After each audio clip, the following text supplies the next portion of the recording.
Bismillahirrahmanirrahim. Assalamualaikum warahmatullahi wabarakatuh. Kalian bisa buka dulu LKS-nya di halaman 5 untuk memandu kalian mempelajari LKS di halaman 5 sampai halaman 7. Itu Ibu akan mandu melalui video ini. Pada kesempatan kali ini, kita sebelumnya kan udah mempelajari yang namanya pengertian atau arti dari teks berita. Terus tujuan teks berita, adiksi Mbak, ya kan? Nah, sekarang kita membahas tentang struktur teks berita, unsur kebahasan teks berita, dan menulis teks berita. Pertama, yang kita harus perlu pahami adalah struktur teks berita. Struktur teks berita itu apa sih? Jadi, struktur itu apa? Struktur itu artinya bagian dari teks berita itu ada apa aja sih? Kayak kita contohnya umpamakan dengan tubuh manusia nih. Tubuh manusia itu terdiri atas 3 bagian. Bagian atas, bagian tengah, bagian bawah. Bagian atas itu mana sih yang dibilang bagian atas? Bagian atas itu kepala, mata, hidung. Terus bagian kedua, bagian tengah. Ada tengah, tangan, lengan, perut, dan sebagainya. Bagian ketiga itu ada kaki, paha, dan sebagainya. Itu yang dibilang struktur manusia kan. Sedangkan struktur berita gimana sih Bu? Bagian dari teks berita ada berapa sih Bu? Ada 3. Sama kayak tubuh manusia, yaitu ada kepala, tubuh, sama ekor berita. Kalian bisa dilihat halaman 5 LKS. Struktur teks berita pertama, kepala berita. Kepala berita itu bagian atas atau pertama berita yang menginformasikan isi berita secara singkat. Jadi gambaran umum tentang suatu kejadian atau peristiwa yang sifatnya memberitahukan itu adalah tentang sesuatu yang terjadi. Terus bagian kedua itu tubuh berita. Tubuh berita itu sifatnya adalah bagian penting dari berita. Itu menjelaskan gimana proses terjadinya suatu berita. Misalnya ada berita tanggal 19 bulan Agustus 2020 ada kecelakaan di rumah sakit anak. Nah, itu dijelasin kecelakaannya kenapa, siapa pelakunya, korbannya berapa, itu ada di bagian tubuh berita. Sedangkan bagian akhir berita itu merupakan bagian penutup berita. Ada di halaman 6. Bagian penutup berita itu kayak informasi yang sifatnya penting atau tidak penting. Maksudnya gimana? Jadi dia menyimpulkan bahwa misalnya kecelakaan itu disebabkan karena supir angkot yang mabuk. Jadi sebaiknya kita tidak menyetir mobil saat keadaan mabuk. Nah, itu berarti bagian kesimpulan, mengambil kesimpulan. Tuh. Contoh menentukan struktur teks berita. Di situ beritanya adalah sebulan berlalu air masih menggenangi beberapa lokasi di Manado. Nah, ini judul berita. Sedangkan kepala berita adalah banjir bandang yang menerjang Manado telah berlalu hampir sebulan, namun tumpukan sampah atau lumpur masih saja terlihat di beberapa wilayah. Bahkan di beberapa ruas jalan lorong air sisa banjir masih terlihat dan tergenang. Seperti yang terpantau Kompas Senin tanggal 10 bulan 2 2014, air setinggi 20 cm terlihat di luas jalan Persimpangan Plaza dan Depan Makmur, Kecamatan Wenang. Itu bagian kepala berita. Dia menginformasikan secara gambaran umum tentang suatunya peristiwa. Dari apa, di mana, kapan, dan siapa. Cuman dia tidak menginformasikan secara detail gimana prosesnya terjadi. Baru dijelaskan di tubuh berita. Tubuh berita itu menggambarkan, di situ kalian bisa lihat di layarnya bahwa tubuh berita itu menjelaskan gimana banjir itu terjadi, gimana banjir itu bisa menggenangi prosesnya seperti apa, itu ada di bagian tubuh berita. Lalu bagian ekor berita itu bagian penutup. Di situ diperkirakan sampah yang ditinggalkan banjir bandang tersebut mencapai 100 kubik, sementara tempat pembuangan sampah di Sumopo sudah melebihi kapasitas tampung. Sumber Kompas, Senin 10 Februari 2014. Jadi si ekor berita itu adanya di akhir, si kepala berita adanya di awal, si tubuh berita adanya di tengah. Cuman kita harus bedain mana kepala berita, mana tubuh berita, mana ekor berita. Kepala berita itu informasi singkat, tubuh berita itu informasi yang detail, cara dan proses suatu peristiwa terjadi, sedangkan penutup itu bagian yang menyimpulkan gimana berita itu terjadi dan apa hikmahnya. Lalu setelah masuk unsur struktur teks kebahasaan, kita masuk unsur kebahasaan teks berita yang di halaman 6. Unsur kebahasaan teks berita itu ada 5. Pertama, kata baku. Kata baku artinya di sini kata yang digunakan sudah sesuai dengan pedoman kaidah dalam bahasa Indonesia yang baik dan benar. Jadi kata baku biasanya bahasanya formal yang digunakan di dalam bahasa Indonesia yang baik dan benar. Contoh kata baku di sini dan kata tidak baku. Kata baku itu sistem, sedangkan kata tidak bakunya sistem. Kata bakunya kualitas, sedangkan kata tidak bakunya adalah kualitas pakai W. Sedangkan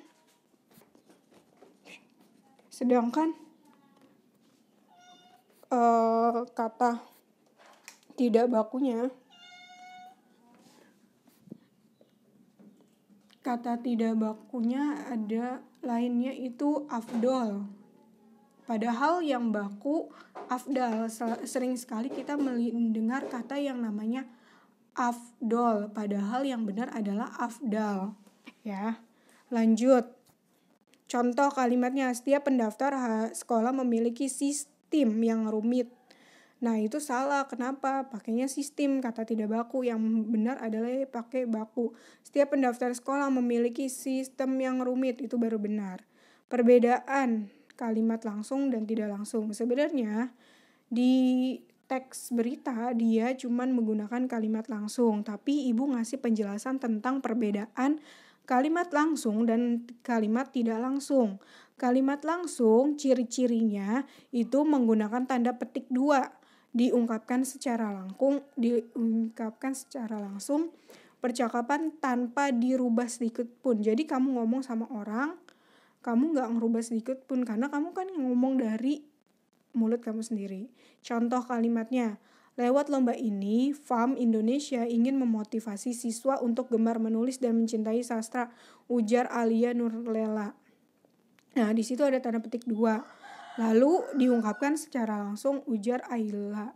Jadi itu adalah kalimat langsung, sedangkan sebaliknya kalimat tidak langsung, tidak menggunakan tanda petik 2. Diungkapkan secara tidak langsung, isi percakapan dapat diubah. Contoh kalimatnya, Rini menyatakan tentang keadaanku setelah mengalami kecelakaan lalu lintas minggu lalu. Jadi siapa yang ngomong? Rini yang menyatakan. Yang ngomong itu si aku, tapi dia menyampaikan kata-kata Rini. Nah itu udah tidak langsung dan dia tidak ada tanda petik 2. Itu bedanya. Ciri khasnya pokoknya ada tanda petik 2 kalau kalimat langsung, kalau kalimat tidak langsung tidak ada petik 2. Selanjutnya ada kata kerja material. Kata kerja material adalah jenis kata kerja yang mengekspresikan respon atau sikap seseorang terhadap suatu tindakan, keberadaan, dan pengalaman. Jadi kata kerja ini kata kerja yang kita menanggapi sesuatu atau merespon sesuatu. Contohnya katanya mengkritik, membantah, menolak, menerima, memikirkan, mengutarakan, dan sebagainya. Contoh dalam kutipan berita, Jerik SID mengkritik bahwa IDI atau Ikatan Dokter Indonesia adalah kacung WHO. Nah, ini berita yang sedang viral nih sekarang. Kata materialnya mengkritik, berarti si Jerry ini memberikan tanggapan tentang kasus corona ya kan, dia memberi tanggapan kepada Ikatan Dokter Indonesia bahwa dia adalah kacung WHO. Kata kerja materialnya adalah mengkritik berarti kita berbicara, itu kerja kan. Nah, sifatnya apa? Memberikan tanggapan kepada sesuatu yang sedang terjadi. Selanjutnya, ada Jokowi mengutarakan kekecewaannya terhadap cara kerja para menteri dalam menangani pandemi corona. Di situ ada kata mengutarakan. Berarti si Jokowi itu mengutarakan atau menanggapi dengan rasa kecewa corona ini tidak selesai-selesai gitu kan. Selanjutnya ada keterangan waktu. Keterangan waktu di situ adalah kata yang menunjukkan waktu terjadinya peristiwa dalam berita. Contoh kalimatnya yang menunjukkan waktu, misalnya kecelakaan yang terjadi saat pagi hari di depan rumah sakit anak. Keterangan waktunya di mana? Saat pagi hari. Terus kemacetan di puncak Cisarua Bogor terjadi akibat buka tutup jalan selama 4 jam. Nah, itu keterangan waktunya apa? Selama 4 jam. Konjungsi. Intinya konjungsi adalah kata hubung. Kata yang menghubungkan kata demi kata. Konjungsi dalam teks berita itu biasanya menggunakan 3 konjungsi. Sebenarnya konjungsi itu banyak, tapi di teks berita cukup kamu pahami 3 konjungsi. Yaitu pertama, konjungsi temporal. Konjungsi temporal artinya konjungsi yang menunjukkan waktu. Contohnya di situ, sejak, saat, ketika, dan lainnya. Kecelakaan tersebut terjadi saat pagi hari. Nah, konjungsinya apa? Saat. Jadi bedanya sama keterangan waktu apa, Bu? Kalau di konjungsi itu cuman digarisbawain saatnya, itu yang dibilang konjungsi penghubung. Sedangkan keterangan waktu itu yang menunjukkan semuanya waktu, itu namanya keterangan waktu. Itu bedanya. Lalu konjungsi kronologis. Konjungsi kronologis adalah konjungsi yang menghubungkan urutan dalam setiap peristiwa. Contohnya, korban yang mengalami luka saat kecelakaan selanjutnya akan dibawa ke rumah sakit. Urutannya adalah selanjutnya. Berarti dia ada kegiatan selanjutnya. Itu yang dibilang kronologis atau berurutan. Kayak misalnya kita ngelihat berita, pasti diinformasikannya pertama apa yang terjadi, ya kan? Terus korbannya siapa, itu kan? Lalu pelakunya siapa, terus sanksinya apa, itu kan berurutan. Itu yang dibilang dia menggunakan konjungsi kronologis. Seperti kata lainnya, kata lalu, selanjutnya, kemudian. Konjungsi bahwa adalah konjungsi yang menyatakan sesuatu atau mengungkapkan sesuatu. Ini biasanya digunakan di kalimat tidak langsung. Contohnya, ayah menyatakan bahwa saya harus belajar dengan benar. Konjungsi bahwa biasanya menggunakan kata bahwa. Oke. Kalau ada yang mau ditanyain bisa di WhatsApp lewat grup Bahasa Indonesia atau Japri.